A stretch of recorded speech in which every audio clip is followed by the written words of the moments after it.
I can explain. What's going on, guys? It's Fuzzy. Welcome back to yet another Major League Baseball recap. I think this is the 4th day in a row where we have been able to talk about baseball, and I could not be more happy. I hope you guys are enjoying it, and if you're not subscribed, make sure that you guys do that because we have a lot more content to come. Whatcha? But let me explain myself real quick, okay? As you guys can tell, hopefully by all of my videos and this flag right here, I am a die-hard Trout fan, okay? But also, I'm a baseball fan. I'm a baseball content creator, so what I'm going to be doing is I have a bunch of different shirts with the Diamondbacks, the Cardinals. My dad really hooked me up for Christmas, so what I'll be doing is if there's a report from the Yankees, I'm going to be wearing Yankees gear. If there's a report from the Red Sox, I'm going to wear Red Sox gear. I just think that it makes it more fun. I'm not a Yankees fan. I'm not a bandwagon. I promise you guys. Don't leave a dislike, okay? I promise you, I'm not a Yankees fan, okay?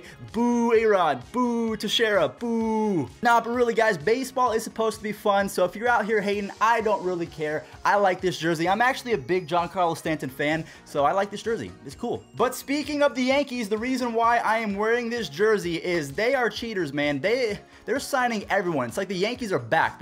A couple years ago, they were not signing anyone. It looks like they were in rebuilding mode, and now they have signed, it looks like, the whole league. We'll talk about what this means for Manny Machado in just a second. Is he going to the Yankees or not? I could have sworn the reporters said a week ago that it was confirmed that he will be going to the Yankees, but now DJ Lemahieu, the all-star second baseman for the Colorado Rockies, or at least he was with the Rockies before. He was one of the best contact hitters in the game. He just signed a 2-year, $24 million deal with the New York Yankees. So let's recap the Yankees offseason real quick, and then we'll dive into his stats because DJ's pretty good. So in the past 2 weeks alone, the Yankees have signed Troy Tulowitzki and DJ Lemahieu. So they have a guy that can fill the void of shortstop while DD is out. They just signed DJ Lemahieu for second base. So what does that mean for Manny Machado? In my humble opinion, again, I am not a reporter, and I'm glad I'm not because they get a lot of hate nowadays because there's just so much stuff flying around.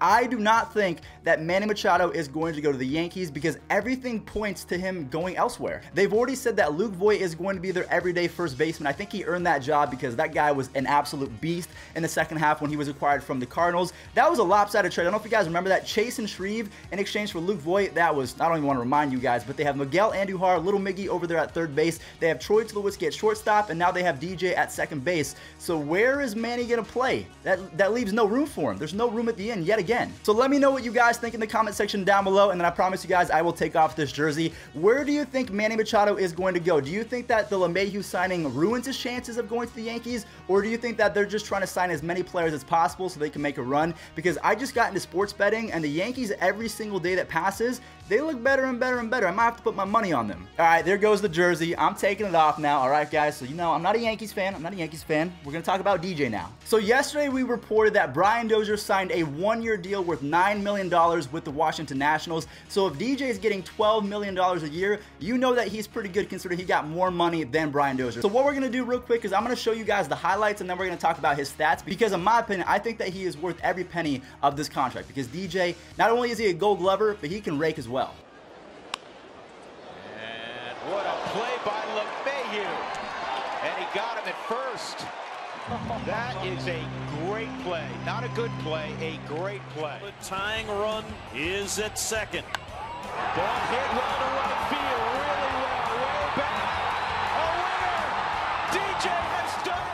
DJ Lemahieu is a 2-time All-Star. He's a 3-time Gold Glove winner. What we're going to do right now is we are quickly going to deep dive into his stats. We're going to start about 2013 because that's really when he started getting a lot of playing time. Now, the one thing I will say about DJ is he is not a power hitter. He is never going to surpass 15, maybe 17 home runs in a season, but he's going to get you 170 to 190 hits. Pretty much book it, especially at Yankee Stadium because Yankee Stadium and Coors Field, they pretty much have the same effects in terms of if you're a good hitter, you're hitting better at those two ballparks. But like I was saying, back in 2013 at 24 years old, he had 113 hits in 109 games. The following season, 2014, he played in 149 games, so he upped that up pretty good. He did have a down season in terms of batting average. He only had a 267 batting average with a 663 OPS, so not that great. 2015 was his first All-Star season. He played in 150 games, had 170 hits to go along with 85 runs, 21 doubles, 5 triples, 6 home runs, 61 RBIs. He had 23 stolen bases and a .301 batting average. That was his first kind of breakout season, but there's more. The following season, in 2016, he won the batting title. He played in 146 games. It's funny, at 27 years old, his best season, he was not an all-star. Kind of funny how that works.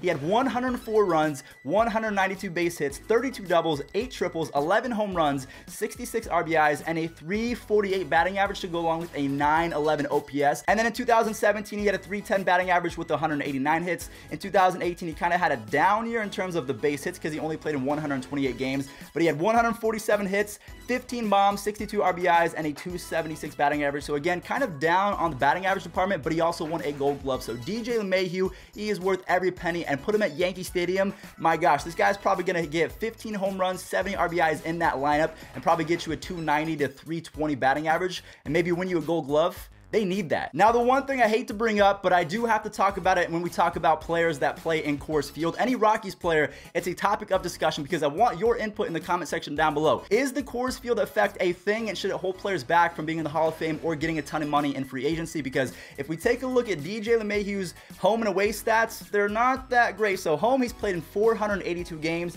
He has a .330 batting average, okay, and an .835 OPS. He is elite at home. Away, in 473 games, he has a .264 batting average and a .673 OPS. So he's pretty much Billy Hamilton away from Coors Field. So that's something that we have to talk about. Will he be the same in Yankee Stadium? Because Yankee Stadium, we know that the fences are super short. So will his stats stay inflated? I don't know. It's up to you guys. Let me know in the comment section down below. That was a ton of information. I gotta hydrate real quick. Forgive me. I don't think I have any Mets shirts, but if I do, they're probably in the laundry because the Mets, they made yet another offseason deal. So they signed Jed Lowrie to a 2-year deal yesterday. The only thing is, Jed Lowrie is 35 years old. So you guys know, as position players age, they get worse and worse and worse in terms of getting on base with walks and base hits and singles, and their batting average dips and their OPS dips. So I'm a little bit trepidatious to this move. And another thing that makes me a little bit wary, I do like this move. Don't get me wrong. I think that Jed Lowrie is going to have a good 2019, but they have so many players, the Mets do, that are up and coming that might not get playing time because they just signed Jed Lowrie. They gave Jed Lowrie a 2-year, $20 million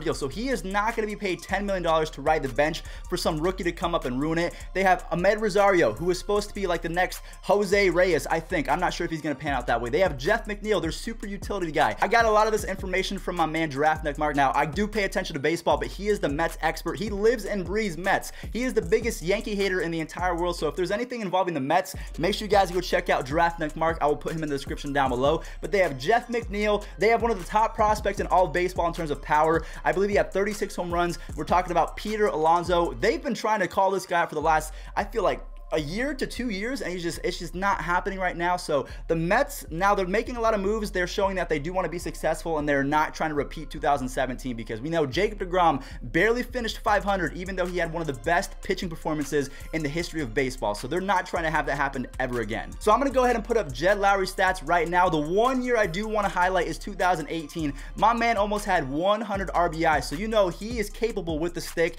I don't know if he's ever won a Gold Glove, so you guys can kind of see right here. I'll kind of review, and if he's won a Gold Glove, I'm sorry, I'm too lazy to look right now. One more signing that we have to talk about is out in Seattle, coming from the Mariners. I think it's between the Nationals and the Mariners, the two teams that have been the busiest this offseason. They just signed a 1-year deal worth $175 million with Tim Beckham. Tim Beckham, he's been pretty solid throughout his career. I thought that he was going to be the next Jonathan Scope. I don't think it panned out that well, but he's going to get you some pop. He's going to strike out a lot. He's going to steal you some bags. He's going to play a very average infield. So the Mariners, I'm not sure if they're in rebuilding mode. I'm not sure if they're in reboot mode. So rebuilding means that you're trading away everyone, and then you're going to be bad. You're going to trust the process. Reboot means that you're going to trade a few pieces, get a lot of good players in return, but still stay competitive. So I can't put my finger on the Mariners. I'm not sure if they're going to be competitive or not. I don't know. The last two stories that we have to talk about real quick involves some of the best players in Major League Baseball. We have Mookie Betts and Mike Trout. So the reason why I bring up Mookie Betts is he just signed a 1-year extension with the Red Sox for $20 million.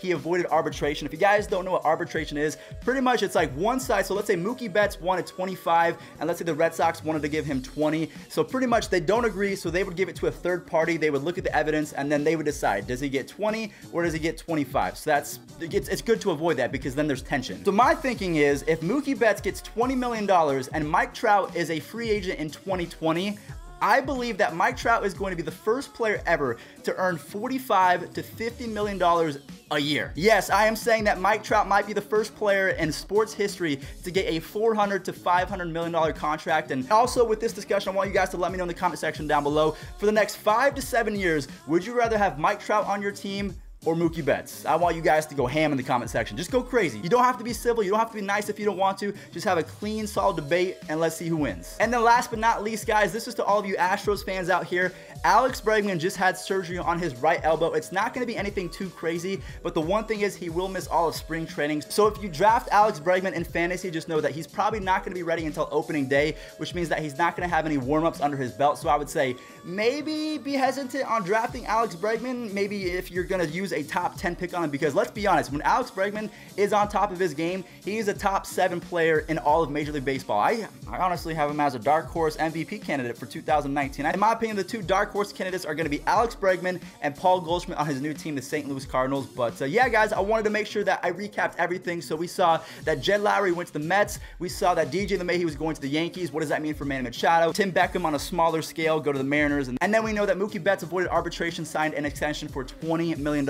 Alex Bregman got surgery on his right elbow. So also one more thing about Alex Bregman is he has a YouTube channel. So yeah, go sub to him. I'll put his link in the description down below. But if you are enjoying these videos, slap a like on this one. I don't know if there's going to be a second one, but I do stream on Twitch pretty much every single day. So I'll put that in the description down below. It's at Fuzzy from YT. We have so much fun over there. We dance, we talk about baseball, we talk about girls and life advice. So come check me out. Catch you guys in the next one. Peace out.